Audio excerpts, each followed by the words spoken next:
Hello, everyone, and welcome to episode 6 of the ECW 2014 Revival Series on TEW 2020 here on the channel, as it is our go home show of the CyberSlam. It's the go home show before Extreme Rules. As our main event, we have Brock Lesnar taking on a member of MVP's most violent players in Cavallo, who had won in the main event against Born Again Evan Bourne. And it should be, that's a fun match, like on paper, just to see low-key get his fucking ass beat, but should be pretty fun. As far as what else is on the card, we have the final first round matchup of the women's tournament, which is Melissa Anderson versus Karma. Should be pretty fun. And a couple other, we have a promo from, or I guess really an interview, rather, with Tommy Dreamer about his match with Tommy End at Extreme Rules. There's going to be a stipulation of that matchup and so much more on the CyberSlam show. So without further ado, let's get on with the show. As our first of two pre-show matches, we got the Legion of Love, Born Again, and Adam Rose taking on Angelico and Jack Evans, as Jack Evans getting the win, pinning Adam Rose with a 630 senton. Evan Bourne was going to outperform everybody in this match. He most certainly did. Probably the wrong team won, but I just figured help give Jack Evans and Angelico a win there. But, Born Again does have a groundswell of public support, so that's helping him out as well. Plus, the announcing color commentary gave it a boost as well. Not like it matters or anything, because it's the pre-show, but still, every little bit helps. As this match, Tommy Dreamer and Pentagon Jr. actually wasn't that bad. I was expecting Pentagon Jr. not to do too hot, but 26, that's not bad. It's Tommy Dreamer hitting a Death Valley Driver, Dreamer Driver, in 1028 Spicoli Driver. As, actually at first, I was going to have Pentagon Jr. get the win here because it's a pre-show, not like it mattered, but Dreamer was obviously very, very upset about that. So I just had Tommy get the win there. It is what it is. It's a pre-show match, not to worry about it. If it got like a 20, I still wouldn't have cared. It's a pre-show matchup, just trying to get everybody involved. We have the CyberSlam intro, as always, for the CyberSlam shows. Then we have the women's match right out of the gate. As the match goes, as Brian Cage makes a run-in, helping the Premier Athlete brand of Melissa Anderson being a part of the Premier brand, getting the win over Karma. It's Brian Cage having some man-on-woman violence on this CyberSlam show, interfering and attacking Karma as Melissa Anderson hitting the air raid crash. That is a big leg to be hitting that on. That is quite the move to hit on Karma, but Melissa Anderson getting the win and advancing to the next round thanks to interference from Brian Cage, just really trying to protect Karma there, because I figured she would outperform Melissa Anderson, and she did. 43 there for Karma and 38 for Melissa Anderson. Not a bad opener. As we have basically the tournament set up to where we're gonna have Mickey and Paige in the second round, and Beth Phoenix and Melissa Anderson in the second round.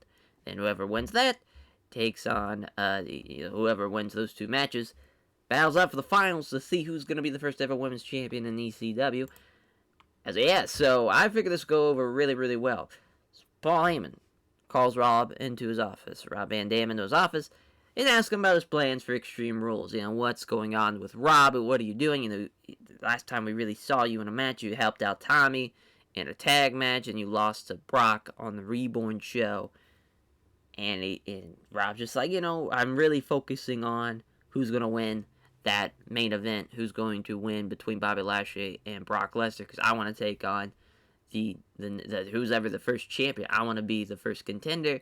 And Paul said, yeah, that can happen, or you can have this. And he pulls out of his bag the new Extreme Rules, or the new ECW Network champion, ship, as Paul Heyman is just basically offering Rob Van Dam. Rob, you were the greatest television champion we've ever had in ECW. I thought it was only right. We're going to bring this back. It's now the Network Championship.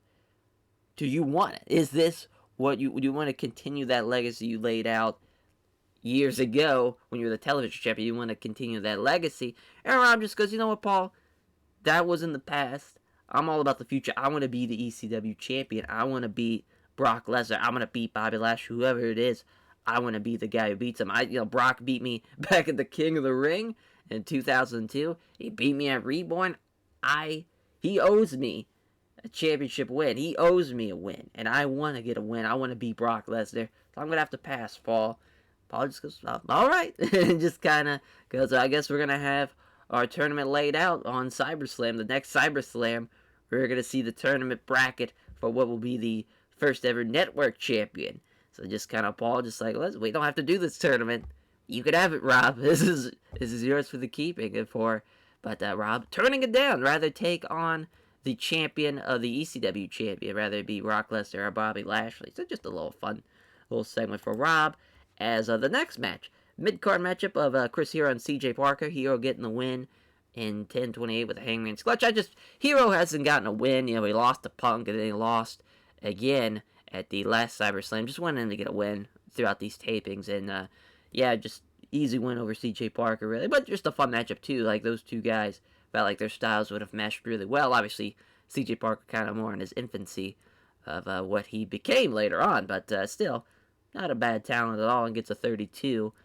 But, we'll take that. It's a solid little mid-card match. I was hoping it'd do better than a 41, but that's what I get, I guess. As we have the Tommy Dreamer interview with Stevie Richards in the backstage area, as Stevie brings Tommy Dreamer onto the set and asks him about that he has been told that Tommy Dreamer has requested a specific match type for Tommy End at Extreme Rules, and Tommy Dreamer's like, yeah, that's right.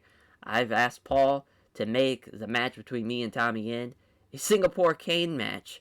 So I want to give that man lashings that I received many years ago. I earned my stripes here in ECW. Tommy End, thanks to what the Sinister Minister has really been blowing smoke up his ass, trying to make him believe that he's a bigger star than he really is. He hasn't earned his stripes yet in ECW, and I'm going to give him his stripes and scars come to Extreme Rules at the Singapore cane match. So now we have what's going to be our first really gimmick match for Extreme Rules set up as Tommy Dreamer, Tommy End, Singapore cane match. Should be pretty fun. Obviously, the history with Tommy Dreamer in that cane match, and we'll probably have a recap of that at the next show, at the Extreme Rules show, just in case we got the newer audience watching ECW. Want to recap them what's going on with Tommy Dreamer and the history behind that matchup. As our next matchup, the pre-show matchup from last week, it went over so well. It's like, well, we got to do this again. This time, though, we gave Rhino the win just because, again, I felt like Rhino could have used a win. Kind of crazy between these two. You would assume MVP's the younger of the two, but no, Rhino's got him by 2 years. Rhino's 38 and MVP's 40. Just kind of crazy when you think about it. Obviously, Rhino was so young during the latter stages of ECW, but just kind of crazy. As Rhino getting the one with the pile driver at 9:51. No gore. Not busting it out. Sitting a pile driver. As even though he's off his game, still was a pretty good match, especially for a co-main event. And, not a bad performance at all by both guys. As then we have a video promoting ECW Extreme Rules, what time it's airing and whatnot, and when's it going to be on the network. It's voiced over by Paul Heyman, of course, so that gets a 70. And the Pulp Fiction promo surrounding ECW Extreme Rules. We have a promo from Tommy End and the Sinister Minister. We have a promo from Paige and Mickie James, and we have a promo from the Dudleys, Bobby Lashley and Brock Lesnar. As just kind of going through what happens with each promo. So the first promo, we'll start with Tommy End and the Sinister Minister. The Sinister Minister is really doing much of the promo, as he's just saying, Tommy Dreamer, you could make this match whatever you want. The end result will be the same. Tommy End will bring you your end here in ECW. You can go home to your wife and kids. Finally, you can stop leaving them when you rather chase old glory and you rather chase fame and fortune, even though you're far past your prime. Tommy End will bring that into you so you can finally be at home resting with your wife and kids and enjoy the family life. As Tommy End just kind of sitting, just kind of crisscross applesauce on a table nearby. So he's not really cutting the promo, he's just kind of like meditating it away while the Sinister Minister cuts the promo. Paige just saying she's going to be the first women's champion. She's already beaten Mickie James. She'll do it again at Extreme Rules, and she will be the woman have her hand raised in the end, and being the first ever women's champion, Mickie James says that that's not going to happen. Paige will not become the first ever women's champion. She got very lucky on the Reborn show. This is her championship to win. She's the proven commodity. She's the proven force in the women's division. She's going to be the first women's champion, not Paige. The Dudleys setting up a table, getting it nice and ready as they prepare for their Extreme Rules matchup and saying, I don't know who's going to go through this table. It's going to be you, Homicide. It's going to be you, Eddie Kingston. Either way, someone's getting 3D through this table, and somebody is going to be leaving the Extreme Rules show with splinters coming out of their body. With the Dudley Boys, we're going to become 9-time ECW Tag Team Champions. We're looking to make it 10 times, says Bubba Ray and Devon to testify as Bobby Lashley preparing, getting ready, warming up for his Extreme Rules matchup. Just kind of really a training montage of what he's doing as far as preparing for Brock Lesnar. But Brock Lesnar in the back, in his locker room, taping up his fist, getting ready to put on his MMA gloves, saying, tonight, Bobby Lashley, you're going to get a first-hand impression what's going to happen when you can tell your buddy Cavallo after you have to scrape him off the floor after I get done with him tonight. As just a simple little promo from Brock. He's definitely maybe like 2 or 3 sentences, if that. Really, the main focus on the promo being the Sinister Minister and also Bubba Ray and Devon in their promo. Always love those Pulp Fiction promos and try to not overdo them. Try to have them like every once in a while. Because I think we had one on the first CyberSlam, but now we're going to have one on the Go Home show. I feel like that's appropriate. You had a 50, though. Obviously a lot going on with like Tommy and the Sinister Minister. They kind of sucked. Looks like Paige kind of sucked. And also Brock also did as well. But I got the crowd hotter at least for our main event of Brock Lesnar taking on Cavallo as Brock gets the win with a Kimura in 6:17. Lack of psychology. Oh boy. So yeah, I mean this Cavallo, he gives it his best. Starts out Brock with a hard collar elbow tie, brings him into the corner. Cavallo gets out of it, goes for some leg kicks. Brock finally catches one and just fucking throws a shot right at Cavallo. That's pretty much it for Cavallo. As then Brock just lays a beat down of like 3 to 4 minutes. Could have ended it like 4 minutes, but made it last a little longer just to really show Bobby Lashley what he's in for come Extreme Rules. And he gets him with the Kimura. Even, Brock, Cavallo's trying to, he's tapping for this Kimura, and he's still got it locked in and takes a couple of refs to break it up. And Brock basically tries to rip the arm off Cavallo and throw it over his shoulder is basically how that finish goes. But yeah, I mean, an 88 for Brock, 52 for Cavallo. Obviously, the in-ring performance, how far away those two are. They kind of meet in the middle with a 65. I was hoping for a 70, but I'll take a 65, though. It's not too bad.